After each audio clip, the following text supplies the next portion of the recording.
odpoledního bloku. V dopolední části jsme se dominantně věnovali problematice finanční. Podívali jsme se na neveselý obrázek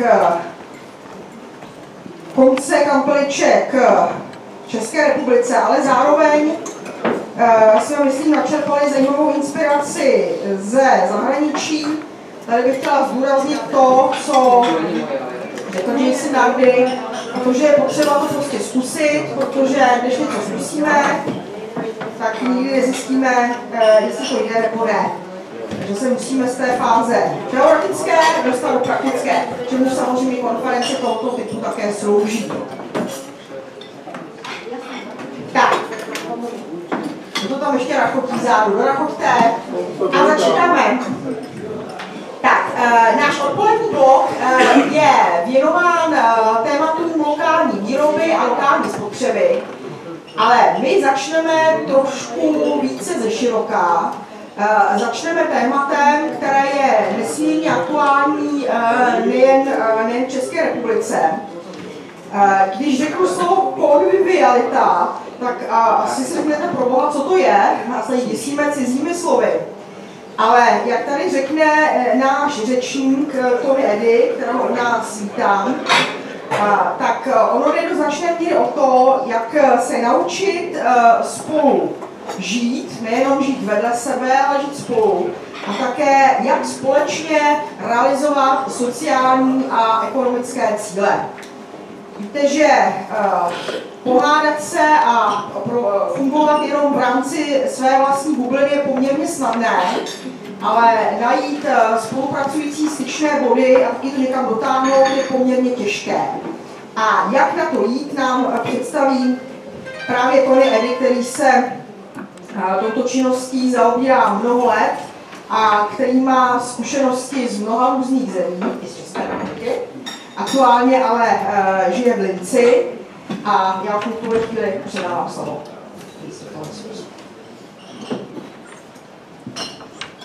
Okay, thanks very much. This input will be a little bit different than the other ones. It's based on some reflections on different experiences that I've had working with different kinds of local projects and organizations, and also in learning programs with people who are involved in that kind of work, latterly mainly in Central and Eastern Europe. I have a background in local economic initiatives and community initiatives in Manchester, in Great Britain, but that's quite a while ago. And you might ask, you know, why did I stumble across conviviality? And the reason was we found that so many of the words that we were using to describe our work in different contexts brought a package of meaning with them that people were either unfamiliar with, well, conviviality is like that, but also presented negative meanings. For example, community was a tricky word for people to use. Also, multiculturalism was a tricky word to use. So we thought we need to find some word which enables us to have an exploration about the meaning, not just to come with a prescribed and already set up meaning. So we're in a process of exploration, and I'd like to join with you in that process. And I'm going to go through 4 steps. I will describe a little bit about what, at least so far, I mean by, we mean, the people I'm working with, seeking conviviality is the art and practice of living together. And the word art is very important, as you will see. Some ideas about seeking conviviality in practice, some ideas about seeking conviviality in relation to relationships and structure, and then I will summarize it at the end. So that's more or less the journey. I'm using some notes because otherwise I will talk too much. Why did we start to develop with different groups? I was in this idea about seeking conviviality because we needed a new concept to underpin social action. And I think that the first and biggest reason was people's feelings of fear. Many groups that we were working with had fears about different aspects of life. So fears about economic life, that the marketization and the financialization of more and more of life means that people are feeling their work life, their economy, their family economy, their community economy is insecure. And they react to threats from the outside out of fear and insecurity. And the progress narratives that I grew up with, and maybe some of you grew up with as well, and the carriers of those narratives are now disconnected from the life worlds of people who are most negatively affected by the trends which we're suffering from. So I mean, socialist parties and trade unions are very disconnected from precarious groups or groups who are outside the labour market or groups who have never been unionised. And the second is that the acceleration of the economy is producing a feeling amongst people that things are somehow out of control. And actually the accelerating economy, and I take this idea from Hartmut Rosa, the accelerating economy needs more and more resources, and it creates an environmental and resource crisis as it develops. So as the rate of profit should increase and value extraction increases, technology is used in a dehumanizing way to extract more resources, and we could go into depth about that. And then the biggest and last is about the fear and uncertainty that comes from growing diversity. And diversity is a rather polite word, but you see it in the political reaction to the different other who appears in different European contexts. And for me, that has two dimensions. One is that there is more mobility, there is more migration, there is more diversity, but also inside populations, the recognized diversity is increasing. We recognize now much more sharply the diversities of the population than we did, say, 20 years ago even. 20 years ago, 25 years ago, we could talk about gender as an issue. Now we talk much more about sexual identity. Just to give an example, the diversity perception has increased enormously. So these are three reasons. So why conviviality? Well, it's a heuristic idea for me. It's not a normative idea, it's some idea that we're developing and reflecting out of. And it has four roots. At least I can find four roots in my own biography. The first is, there was a period in the Iberian Peninsula when Christians and Jews and Muslims lived together, and it was called La Convivencia in 500 years. They were not completely peaceful years, but more or less until the re-Christianization, that means the exclusion of the other, was carried out very violently in the time of the Counter-Reformation in Northern Europe. And there are some in Spain now who are saying we should go back to that idea and clean Spain. I don't speak as an expert on that, I just read it in different newspapers and periodicals.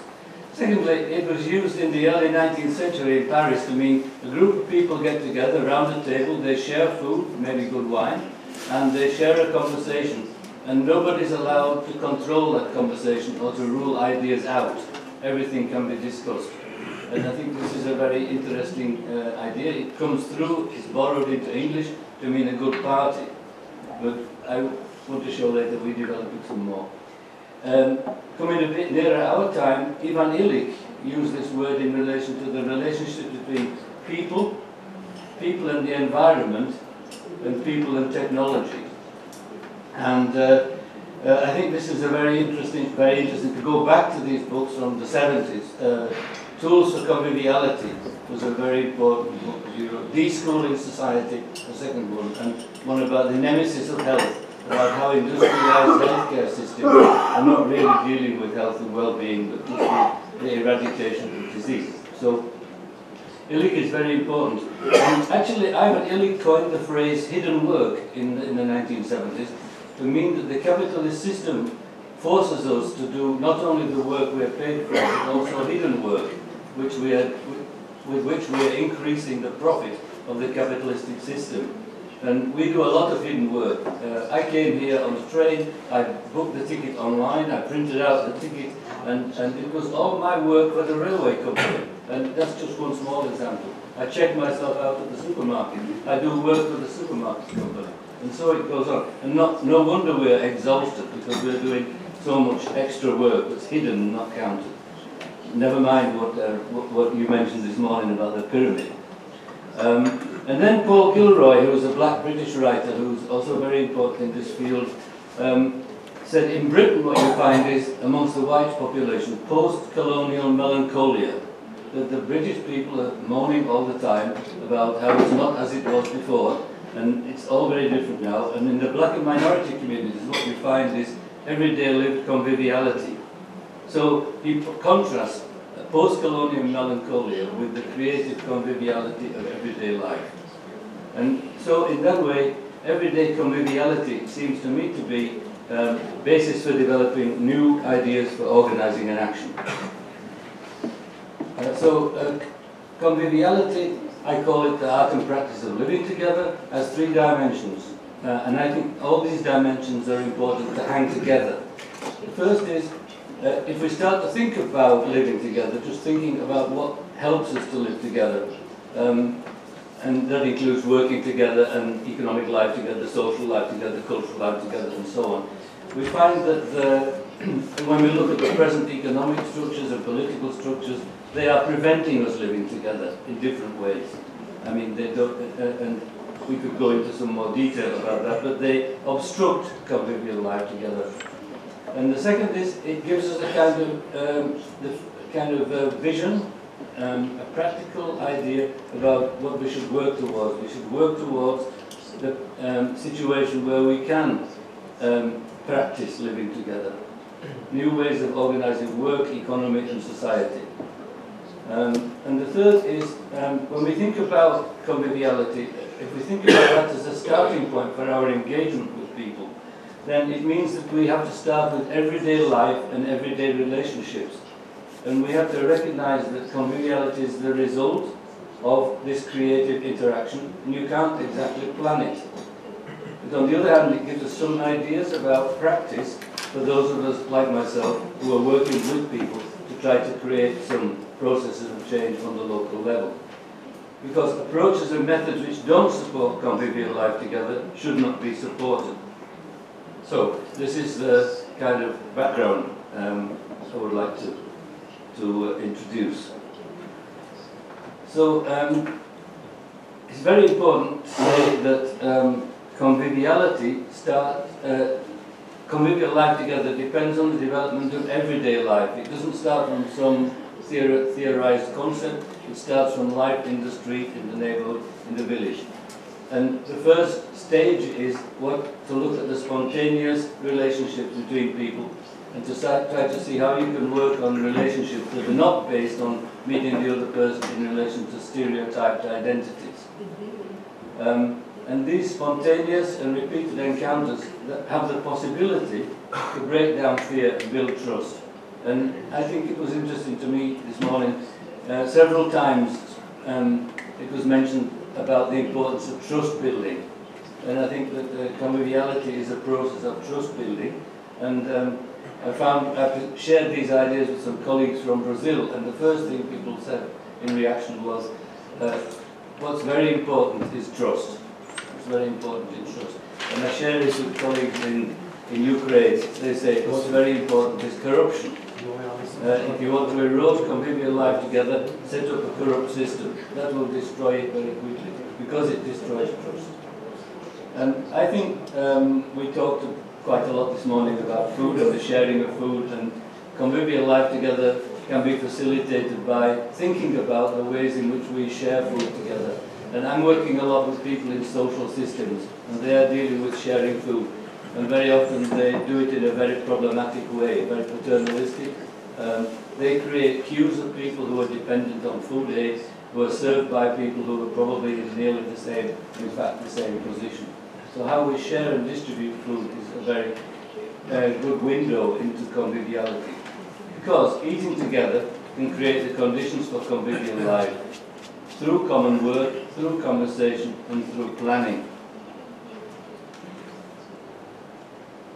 So I think that now, when we look a bit more deeply, we see, sorry, I was placing the paper.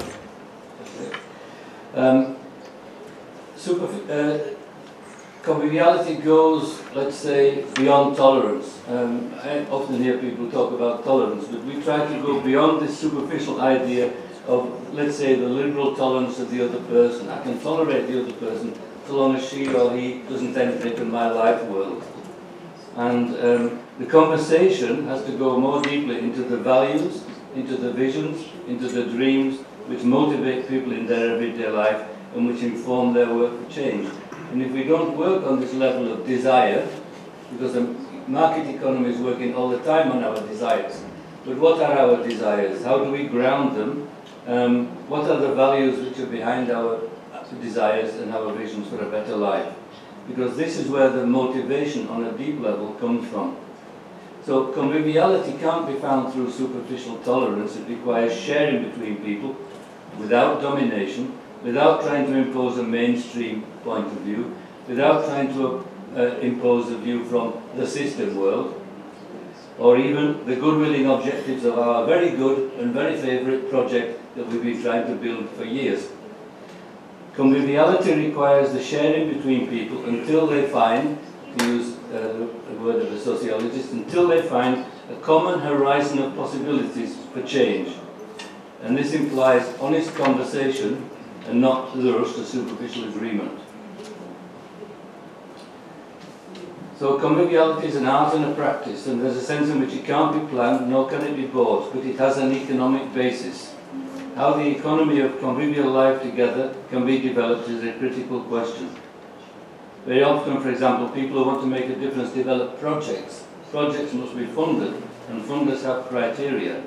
And we need to handle this situation with a great deal of care, especially when working with marginalised groups, because in our experience, marginalised groups experience projects and project workers coming and going and leaving them in more or less the same position they were in before.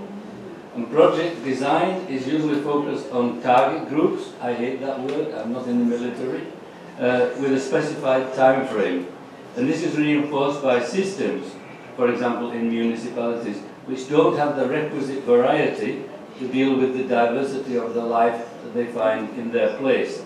And the response to diversity is not to deal with the requisite diversity on its own terms, but to block out certain voices or to become authoritarian. So conviviality based on these, conviviality which is based on approaches which don't overstep diversity in the name of easy compromises, needs a different way of approaching our service with people, a different service model from professionals who want to work for convivial life together. Sad to say, but our own beautiful plans and projects must be put into brackets, because we will have the temptation continually to know better what it is for people to live a convivial life together if we don't bracket our favourite projects. And we have to bracket the temptation not to learn from each other and not to learn through difference.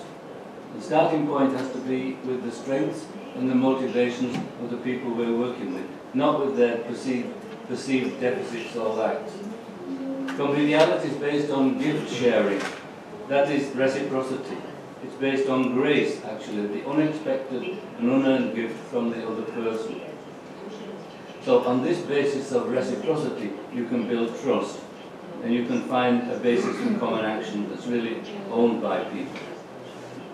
So process and project leading implies sharing in common planning processes and on power sharing, but also on productive conversations, not reproductive conversations, which try just to redevelop the system as we have it in the people with whom we're working, who have largely been excluded by that system. So in everyday life, we mirror positively or negatively the others and the structures which we encounter.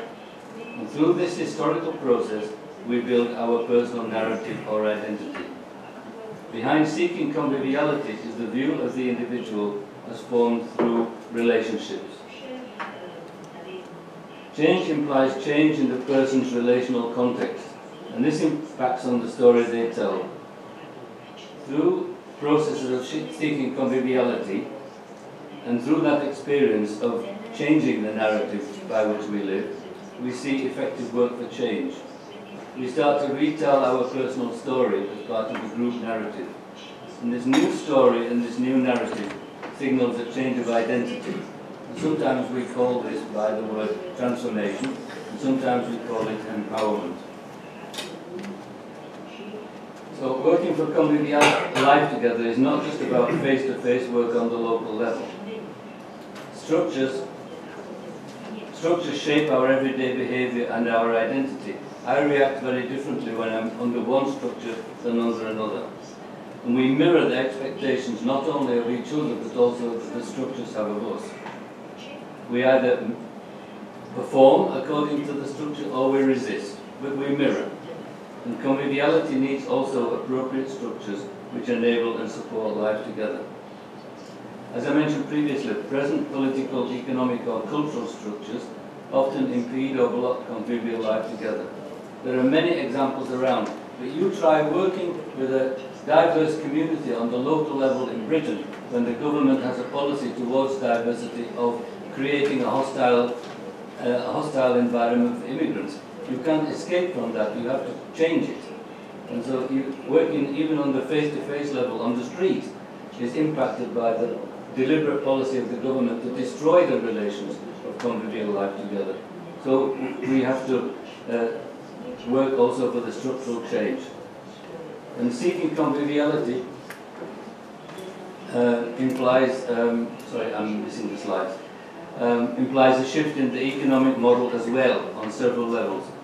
It implies supporting the development of a framework based perhaps on the commons, that was an idea that was referred to this morning, resisting the idea that more and more of our life world should be colonized by our environment, in fact, should be colonized by the market and by financial systems.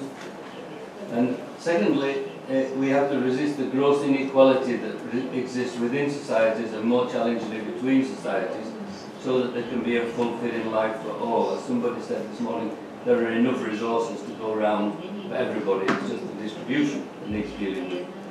So there should be a ceiling on maximum earnings, for example, and controls on the accumulation of capital. Thirdly, convivial life together implies challenging the work ethic, whereby more and more work, that's the things that we need for our everyday survival, and more activity, that's me playing the saxophone, more and more activity are commodified. So more and more of our life is put inside the market and is regulated by market conditions and priorities. And the balance that we have in our society between work, employment and activity is a result of a political framework. It's a political decision how much work becomes employment, how activity becomes work and then employment. It's not a kind of God-given reality. It's something that's created politically as we go along. We're in a paradoxical situation where people are forced to work contractually and informally for longer hours in a time when it's possible for people to supply their needs with reduced hours and with better working conditions. And this is one way in which a previous vision for social progress has been undermined by the financialization and financial pressures on the economy. So following directly from the work of Ivan Illich, conviviality asks challenging questions about relationships between people and the environment, and relationships between people and technology. Democratic processes are not renewed by the institution of regular individualized plebiscites, as some in Austria are claiming now. We should have direct votes on everything, but more on discursive processes and common decision-making, which can be scaled up and shared between different groups in a way which is being called polycentric, self-organized network structures. Convivial life together requires structures for decision-making. It requires a stable framework.